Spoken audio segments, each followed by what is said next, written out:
Good evening. Israel is at war, and according to Prime Minister Benjamin Netanyahu, it will win the war.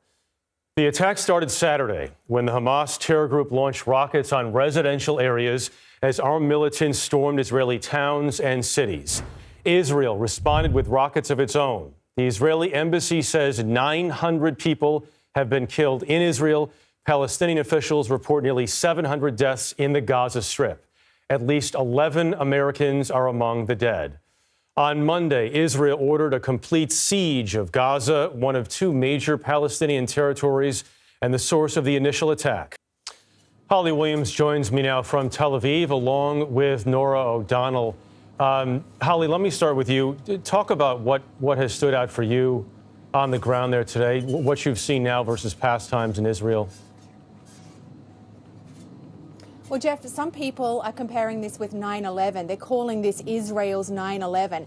And I actually think that's quite apt. People in this region, in this country, are used to living with the threat of violence. They're used to living in close proximity to their enemies. But what happened in the last few days is really unprecedented. Firstly, just how deeply Hamas was able to penetrate into Israeli territory. And then the horrifying scenes of those civilian hostages being taken. And it's left people in this country deeply shocked. Yeah, in fact, I saw Dan Senior this morning refer to it as 7 9/11s for Israel. Norah, you spoke with survivors. What did they tell you today? Yeah, Jeff, it's very difficult for many of these families. I spoke with a mother named Miri, and with her 3 children and husband, extended family members. They live on a kibbutz that is about 5 kilometers from the Gaza border. They heard the missiles in the morning. Then they heard the gunfire. She was actually on a WhatsApp chat with all the moms in the kibbutz. They started to text each other, letting one another know there are gunmen here. Get in your shelter. Stay safe. You can imagine the sheer terror. They were actually in the safe room in their apartment when they realized that one of these militants had thrown a grenade inside their home. That's when they had to make the decision, essentially, to jump out a second-story window. Her 15-year-old son breaking his foot in the process. They were able to get to a neighbor's bomb shelter where they waited for 7 hours until Israeli forces came to rescue them and then to make it here to Tel Aviv. But as Miri told us, she didn't even have shoes on, Jeff. She didn't have her glasses.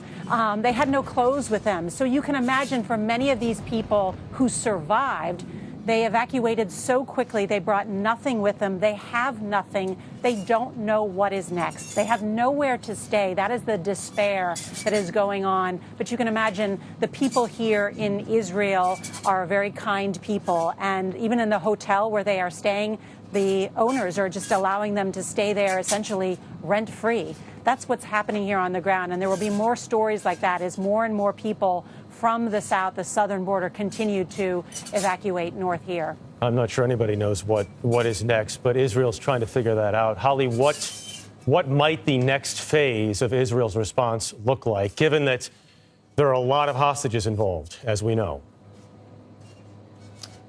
Yeah, that's a very good question, Jeff. Look, I've covered violent flare-ups in this part of the world many times before, but this really is different. And what makes it different is those hostages. Hamas says it's holding more than 100 of them. And Hamas clearly wants to use those hostages to sort of handcuff Israel. In fact, tonight we've had a spokesman from Hamas threatening to kill one hostage every time Israel bombs Palestinian civilians without warning.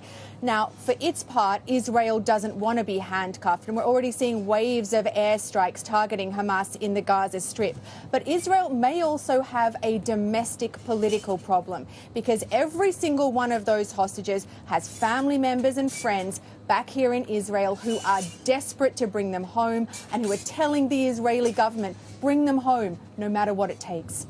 Norah, what are the Israeli citizens forced to leave their homes right now? What are they doing tonight?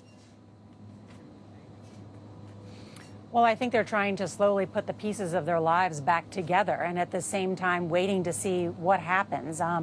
You know, the Israeli Prime Minister Benjamin Netanyahu today addressing the nation, essentially vowing revenge, saying Hamas has started this, but Israel will finish it. Also vowing that, of course, the types of attacks will be remembered for generations to come.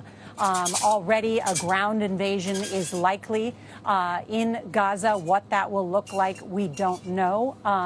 Holly was reporting earlier tonight that there have been these exchange of firefights essentially on the northern border between Hezbollah and Israeli Defense Forces. So I think the deep concern is the widening of this conflict. And to your questions about the survivors and those are fleeing, I think everyone is on pins and needles about just how much worse this is going to get here. And that's why the President of the United States, Joe Biden, is going to be speaking from the White House tomorrow.